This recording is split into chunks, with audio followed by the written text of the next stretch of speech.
Morning, everybody. It's a great privilege to be here. And let me begin with an apology for putting a picture of London on the first slide of a presentation delivered in Paris. But I'm from London, and that is London. I want to talk about two things. I want to celebrate teaching and teachers, and I want to think about the challenge of improving the quality of teaching for the benefit of young people around the world. So where to begin? And on the next slide, we'll begin in classrooms. What are flying onto the screen are images of classrooms all around the world. And you can look at them, and they are similar, and they are different. They are all in different settings. There are different walls, there are different things on the walls, there are different places. Some of the classes are small, some are large, but there is something there on each of those pictures which is instantly recognizable. The classroom, the place where learning happens for children around the world, and the absolute dependence of the classroom on the teacher and what the teacher does. Now, over the last 30 years, we have seen waves of education research that have looked at schools in their social setting, that have looked at the internal effectiveness of schools, and which has homed more and more on the quality of teaching in the classroom and the quality of teachers. And on the next slide, I've pulled off the front cover of the very influential, you'll all recognize it, McKinsey report from 2007, how the world's best performing school systems come out on top. The best school systems, so McKinsey, have the best teachers. They recruit teachers from the top echelon of graduates. They pay them well. That's the bit of the policy prescription which governments most often ignore. And they maintain a culture of inclusion and quality throughout teachers' careers. And Fred, tucked away in his address, quoted another line from the McKinsey report, a very widely quoted line. The quality of a school system cannot exceed the quality of its teachers. If you type that phrase into a search engine with quotation marks around it, you will get hundreds of thousands of hits. The quality of an education system cannot exceed the quality of its teachers.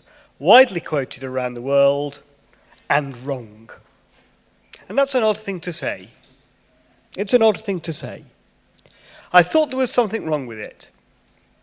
And I thought hard. And the reason that it's wrong came to me when I read a phrase, next slide, by Bob Schwartz. What is the most important, next slide? What is the most important school-related factor in student learning? The answer is teaching. Teaching, not teachers. And a moment's thought tells you that Bob Schwartz has to be right and McKinsey have to be wrong. I spent 8 years as a classroom teacher in secondary schools. I can tell you, I taught some really good lessons. And I taught some really bad lessons. I can teach well and I can teach badly. We can all teach well and we can all teach badly. And we can all teach better. It's teaching, not teachers. If you go down the road of teachers, you go down the road of greater selectivity in admission. You go down the road of performance-related pay and hierarchy. If you go down the road of teaching, you go down the road of building the capacity of schools to improve, building the capacity of teachers to improve. We can all teach better. Teaching matters. Why does it matter? Next slide. Stephen Dinham from Melbourne. Next slide. Thank you. Life isn't fair, and it will not be fair. It will never be fair. But good teaching and good schools are the best means we have of overcoming disadvantage and opening the doors of opportunity. The challenge for us is to ensure that our teaching does open the doors of opportunity. So we know that teaching matters, and we know it through study after study after study. So the next slide is a reminder of the impact that successive years of good teaching have on student attainment. It's the very famous Sanders and Rivers study that looks at the impact of 3 successive years of very good teaching on student attainment, moving up, and 3 successive years of inadequate teaching. Teaching matters. And on the next slide, it appears to persist. High value added teaching appears on the Chetty and Rockoff study to correlate with lifetime earnings. Teaching matters. It impacts on cognition, it impacts on life chances. It is why teaching matters. So practices matter. Next slide.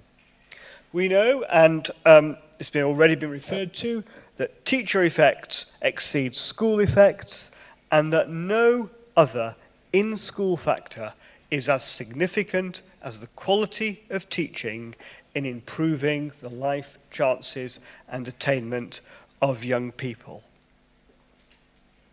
So the question is, how do we secure better teaching? Next slide. So we'll go back to the classroom.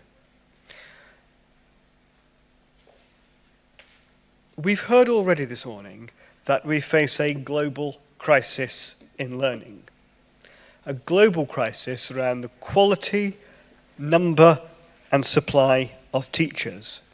We've heard that in some countries, teachers are under siege in every possible respect. We've heard of powerful non-state actors who are taking the most despicable actions against schooling and teachers. We know that governments are, all of them, reforming their education systems to secure improvement. What I want to do is to think about the ideas that sit behind policies.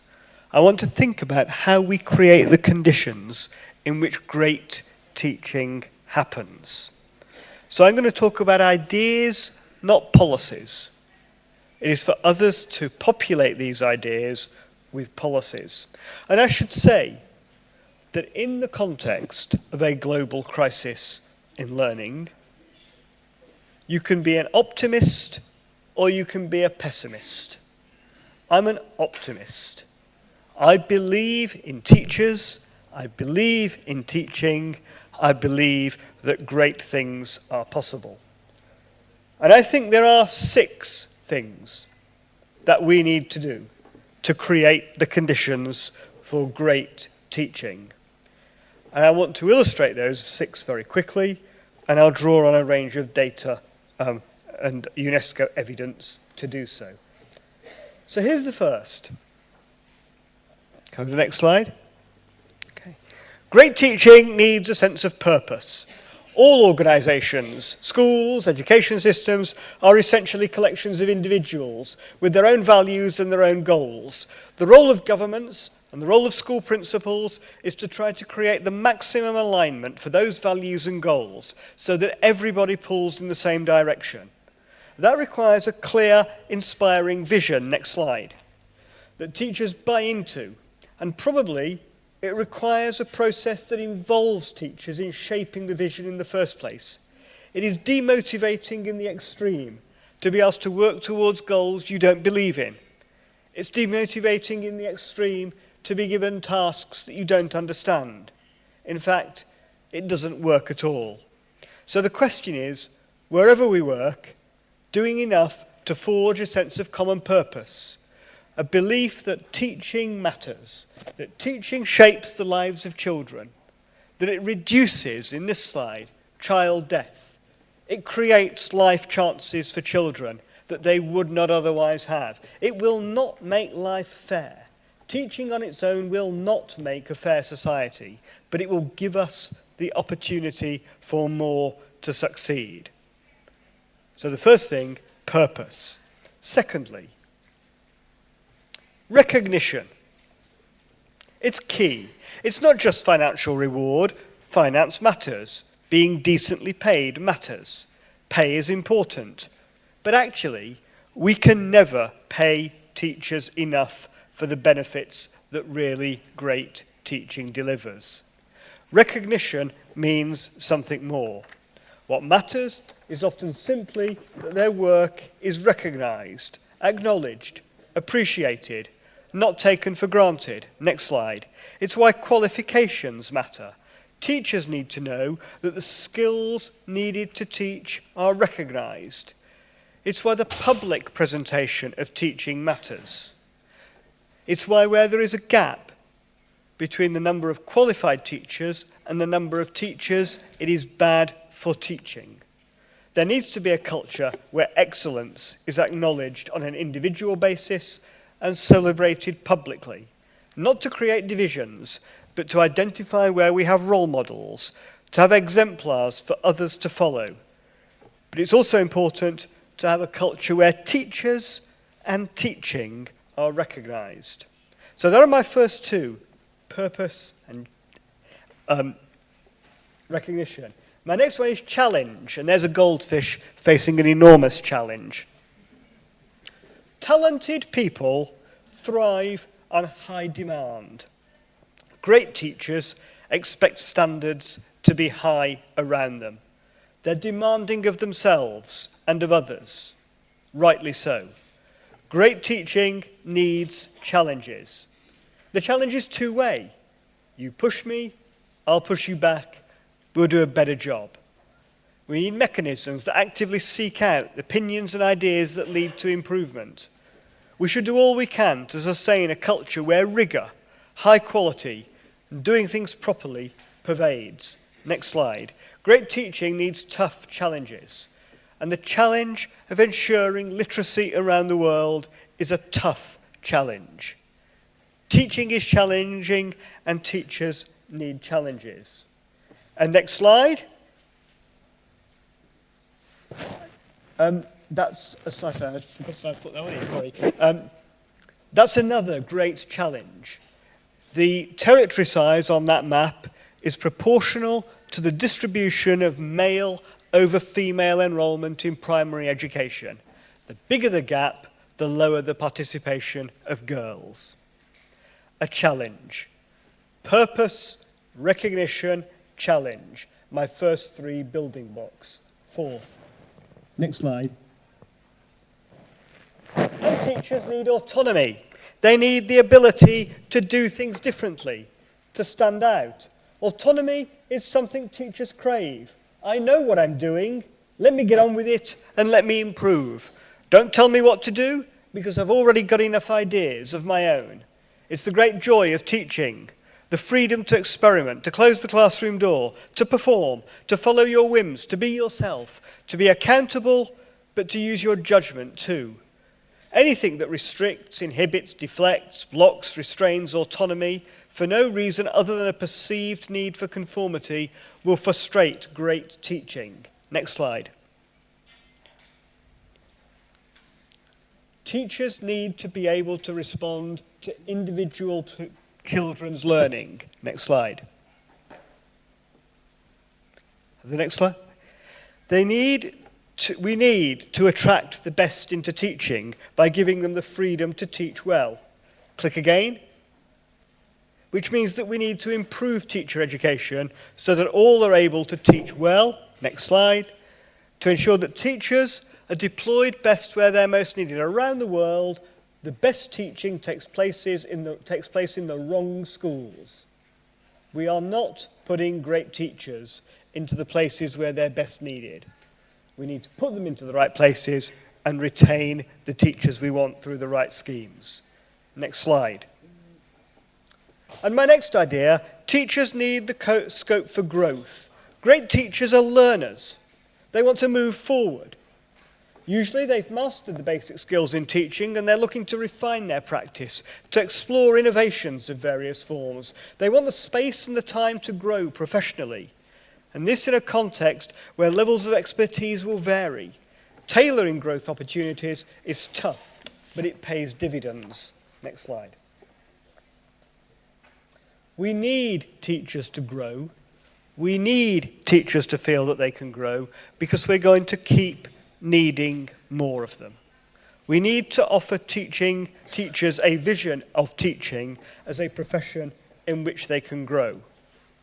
So there are my first 5 challenges. And now here's my 6th. And it is a picture of migratory birds, I'm afraid. Next slide. Oh, sorry, I've got a slide. Can we skip that one and go on to the next slide? Teachers need care. It's important to create a culture where teachers are looked after as people. But the skein of geese image matters. Everyone needs to be able to fall to the back from time to time. Everyone needs, if necessary, to be nursed back to health before rejoining the flock.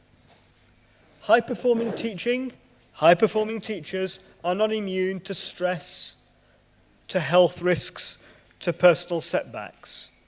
We all get things wrong. We all feel tired. We all feel demotivated. We all need support. Next slide. So here are my conditions for creating the conditions in which great teaching happens. A sense of purpose, autonomy and challenge in equal measure, recognition, the scope for growth, a sense of care. That's what we need for teaching to flourish. 6 things that will build the ecosystem for great teaching. We need great teaching as much as we need the rainforests on the background of this slide. The planet depends equally on both. Next slide, next click. But we can all teach well and we can all teach badly. I think this quotation was originally from Judith Warren Little, although I've never quite been able to trace it. Imagine a school in which you taught better simply by virtue of teaching in that school. What would such a school be like? And I think it is a school, and it's an education system, with a strong sense of purpose, a commitment to autonomy, strong challenge, in which success is always slightly out of reach, with recognition, growth, and care. We can all teach well. We can all teach better. Next slide. And we all know that we can improve the conditions under which teachers work. Teaching matters. It matters to children in the short term. It matters to children in the long term. And we can make it matter more. Thank you very much.